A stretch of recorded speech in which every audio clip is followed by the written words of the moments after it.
لیکن ایک غلطی ہے، اس کا ازالہ میں یہاں پر کرنا چاہوں گا۔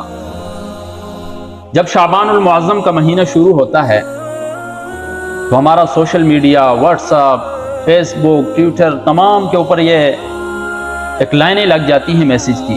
میسج کیا ہوتا ہے کہ جس نے رمضان المبارک کی خوشخبری دی، اللہ تبارک و تعالیٰ اسے جنت میں داخل کرے، حضور نبی کریم صلی اللہ علیہ وسلم نے۔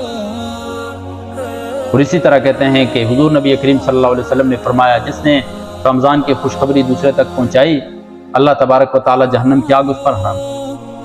العیاذ باللہ، یہ کسی کتاب کے اندر حدیث موجود نہیں ہے، سرے سے حدیث ہے ہی نہیں ہے، ایک من گڑت روایت بنائی ہوئی اپنے سے، اور ہم لوگوں کے اندر آگے بیان کر رہے ہیں اس چیز کو۔ اب یہاں پر حدیث کے اندر صرف اتنے الفاظ آئے ہیں، احصو ہلال شعبان لرمضان، شعبان المعظم کی تاریخوں کو گنو رمضان کے مقاصد حاصل کرنے کی۔ اس سے آگے کوئی الفاظ نہیں ہیں، لیکن ہم نے اپنی طرف سے من گڑت چیزیں بنائی ہیں اور اسے ثواب سمجھ کے آگے شیئر بھی کرتے رہتے ہیں۔ حالانکہ بخاری شریف کی روایت ہے، حضور نبی کریم صلی اللہ علیہ وسلم نے فرمایا، من کذب علی متعمدا فلیتبوأ مقعدہ من النار، جس نے میرے اوپر جان بوجھ کر جھوٹ باندھا، وہ اپنے آپ کو تیار کر لے آگ کے لیے، اپنا ٹھکانہ آگ کے اندر کر لے۔ اور یہ وہ لوگ ہیں اخسرین اعمالا، جو اپنے اعمال کو کم کر رہے ہوتے ہیں۔ وہ تو سمجھ رہے ہوتے ہیں ہمارے اعمال بڑھ رہے ہیں، ہمیں ثواب مل رہا ہے، پتہ نہیں ہے کہ ان کے اعمال کم ہو رہے ہیں۔ ایسے کام کرنے کے لیے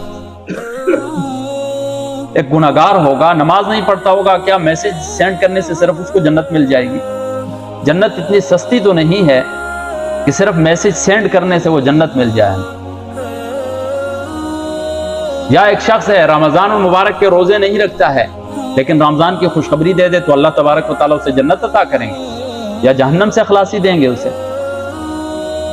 جہنم سے تو بچا جاتا ہے اعمال کر کے میرے بھائی، جنت ملتی ہے ایمان کے ساتھ، جنت ملتی ہے ایمان کے بعد اعمال کرنے کے ساتھ، جنت ملتی ہے ایمان کے بعد روزہ، زکوٰۃ، حج ادا کرنے کے ساتھ، جنت ملتی ہے ایمان کے بعد اس پر قائم و دائم رہنے کے ساتھ میرے بھائی۔